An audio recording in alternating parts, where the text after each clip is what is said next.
लड़ाई पैदा होने लगी और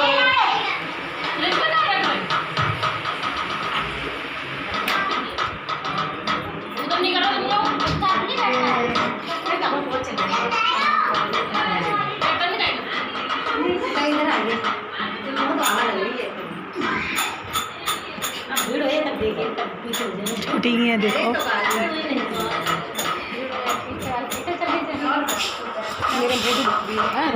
अगर बात लोग करो तो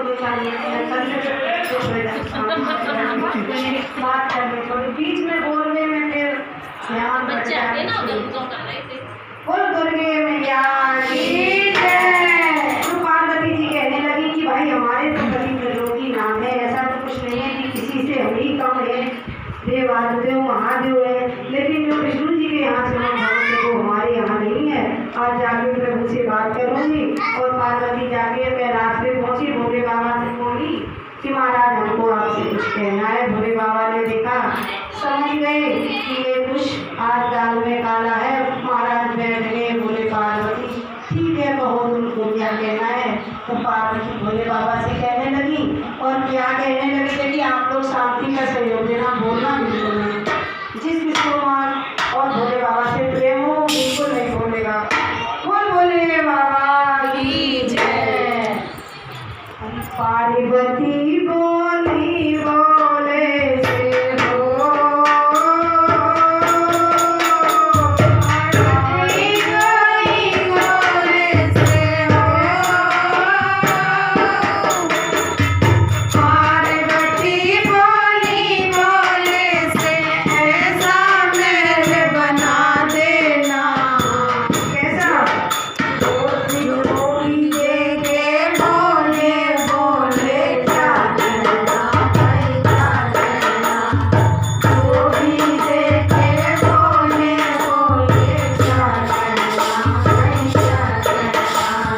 साजिद से बन जाएंगे आई भाग हमारे टूट गए, साजिद से हम जाएंगे आई भाग हमारे टूट गए।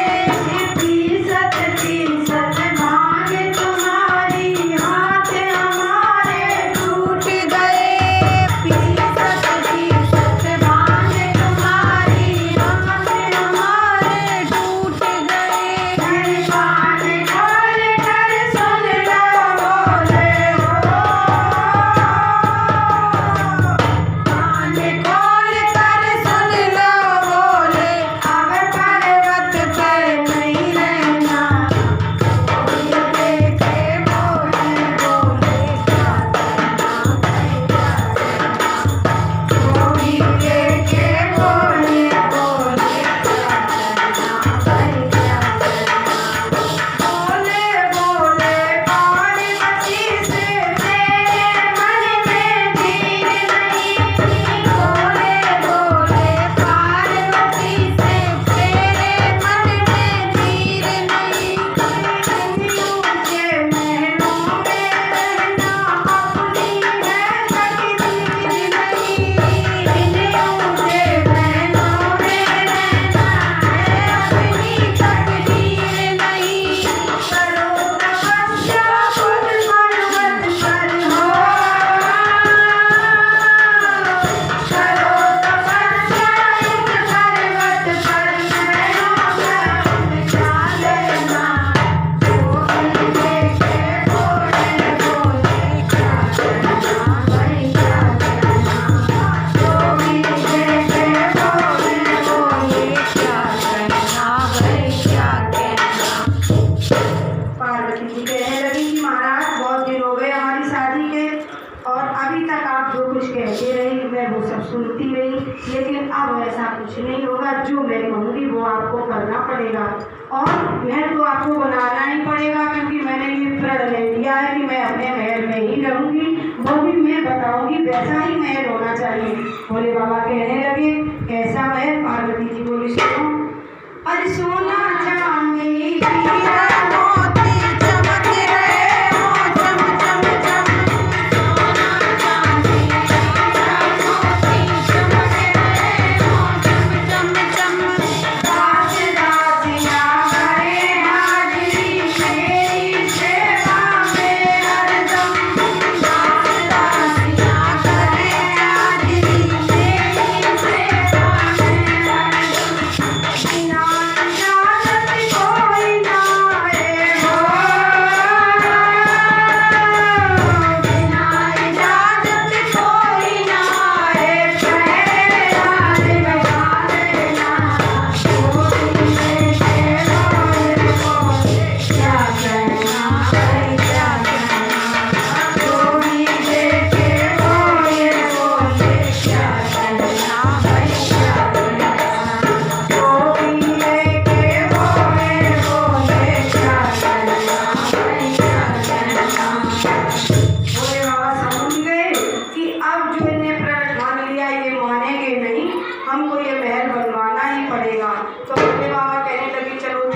भाई मान लेते हैं तुम्हारी बात। सुंदर महल बनाने खातिर विश्वकर्मा बुलवाया है। सुंदर महल बनाने खातिर विश्वकर्मा बुलवाया है। विश्वकर्मा का बड़ा ही ज्ञानी है, प्रवेश करवाया है। विश्वकर्मा का बड़ा ही ज्ञानी सुंदर महल बनाया है। आप विश्वकर्मा को बुला के आजकल के जमाने का तो महल है नहीं, ईंटें आए और हम आए, और पहले तो देवताओं की लीला थी। ऐसे हाथ कर दिया महल बन के तैयार हो गया। पार्वती जी ने तुरंत देखा कि महल तो मेरा बन के तैयार हो गया, अब क्या करें। अब लक्ष्मी जी को कैसे पता चलेगा कि भाई हमारा भी वैसे ही महल बन गया। अंदर कहीं बाहर नहीं, कुछ समझ में नहीं आया। तुरंत फोन उठाया और कल कॉल कर दिया लक्ष्मी जी से, और क्या कहने लगी, अरे पार्वती लक्ष्मी जय बोली हो। पार्वती लक्ष्मी जय बोली, प्रवेश में आ जाना। बोले जय बोले बोले पार्वती लक्ष्मी जय बोली, प्रवेश में आ जाना।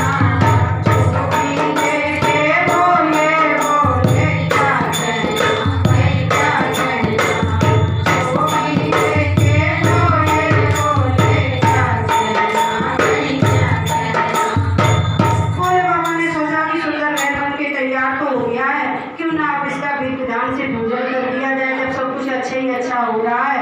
तो रावण के पिताजी सबसे विद्वान पंडित थे, तो विश्वकर्मा को बुलाने के लिए पत्र भेज दिया भगवान भोलेनाथ ने सुंदर महल का पूजन करवाने के लिए।